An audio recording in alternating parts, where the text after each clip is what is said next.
Andrew woke up with a start. He knew what had happened, and his heart sunk. The sound of the glass shattering downstairs had done the same to his nerves. It had come in. After weeks of watching and stalking him, the creature had finally decided to break in. The patio doors, made completely of glass, provided it with the perfect entrance. Andrew laid there in bed, in the blackness, only illuminated by the small amount of clear light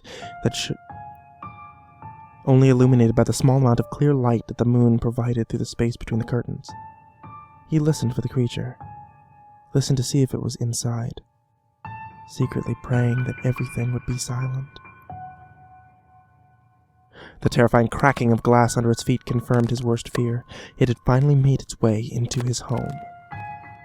With this crushing realization, Andrew, now shaking, grabbed his titanium baseball bat and crept downstairs deeper into the darkness, determined to confront this thing once and for all, secretly hoping, though, that it would run away when it saw him, as it normally did.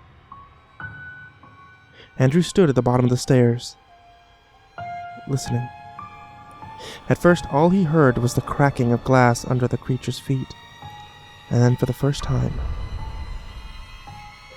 Andrew heard the creature breathing heavily, as if its throat was blocked by phlegm. And the hideous creature snarled and clicked, gradually getting closer to Andrew. Now out of the kitchen, the creature was finally off the glass. It walked almost silently now, strangely more agile than it looked, especially considering how clumsily it ran away. Andrew realized what he had to do. He gripped his weapon tighter and froze. Unable to move, he knew he needed to attack it, but he just couldn't. Its teeth, its eyes, its skin, human, but not quite. The creature was in the living room now and edging closer by the second, yet Andrew was still too terrified to move. Even if it didn't have arms, this creature was the embodiment of terror to Andrew. Andrew stood at the bottom of the stairs, shaking. He heard the creature getting ever closer, the sickening sound of its distorted breathing amplified by the almost pitch darkness. The creature was nearly at Andrew. He had one chance to kill it, and he wasn't going to waste it. The creature stepped into the doorway of the stairs.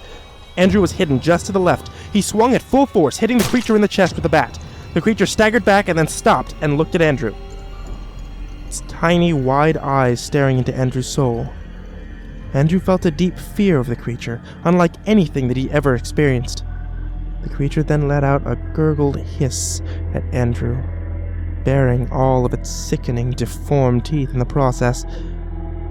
The creature kicked Andrew in the gut, winding him. Andrew fell to the floor in pain, unable to breathe. Andrew rolled onto his back and scuffled up against the wall just behind him. And the creature watched him until he reached the wall, at which point it walked toward him and looked down at Andrew as if it was judging him. Lying there, helpless. The creature stamped on his skin, snapping the bone. Tears began to stream down Andrew's eyes, and the pain was so intense, Andrew thought that he was going to vomit. Andrew, now incapacitated, had nowhere to go, no way to fight. The creature placed its foot on Andrew's stomach, pressing down, ripping into the flesh with its long, dirty toenails. With the creature's foot now completely inside of his stomach, Andrew started to cough blood. Tears streamed down his face. He passed out from the pain, and then passed away. The creature loomed over what was now his bloody corpse. The creature descended its face towards Andrew and tore away a piece of flesh from Andrew's chin, dislocating one side of his jaw in the process. And the creature continued to tear and eviscerate Andrew's corpse until everything the creature could stomach had been devoured. The creature then left. Calmly. Silently. With a pure and deep hatred in its heart.